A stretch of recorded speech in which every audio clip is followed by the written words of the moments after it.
Enzo Fernández had just returned to England. Fresh from another intense international break with Argentina, he was expected to settle back into Chelsea's season. Instead, what awaited him became one of the biggest talking points of his career. At first, everything looked normal. Fernandez had again been a key figure for Argentina, reminding everyone why Chelsea spent a British record fee to sign him back in 2023. But while he was away, something happened that completely changed the mood around his return. It wasn't an injury, it wasn't a transfer, it was his own words. During media appearances in Argentina, Fernandez spoke openly about his future. He admitted that he would like to live in Madrid one day and praised the city while discussing life outside football. Those comments immediately triggered speculation that he wanted to join Real Madrid. Although his representatives later insisted he never explicitly said he wanted to leave Chelsea, the interviews caused major concern inside the club.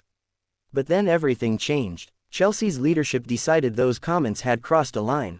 Head coach Liam Rossinier and the club hierarchy handed Fernandez an internal 2-match suspension. It wasn't imposed by the Premier League or the FA. It was Chelsea's own decision to protect what Rossinier described as the culture they were trying to build. For one of Chelsea's most important midfielders, that was a huge blow.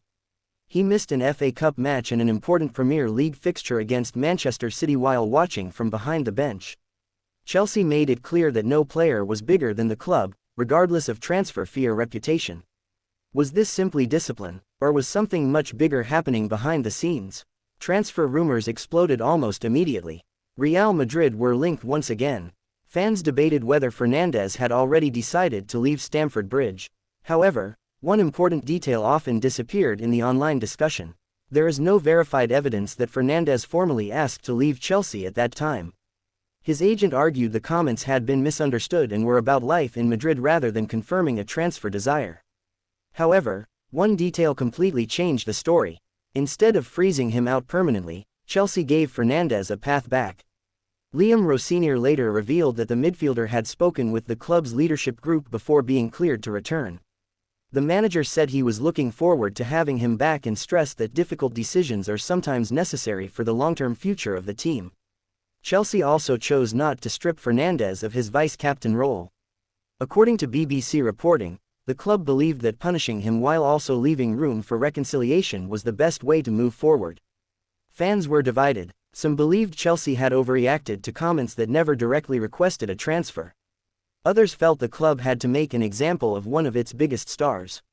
Those debates spread widely across football media, but opinions remained exactly that, opinions. The confirmed facts were the interviews, the internal suspension, and his eventual reintegration into the squad. In the end, Enzo Fernandez's worst nightmare, after returning to England, wasn't an opponent, an injury, or even poor form. It was discovering that a few comments made thousands of miles away had created a storm waiting for him back at Chelsea. The episode became a reminder that in modern football, every interview matters.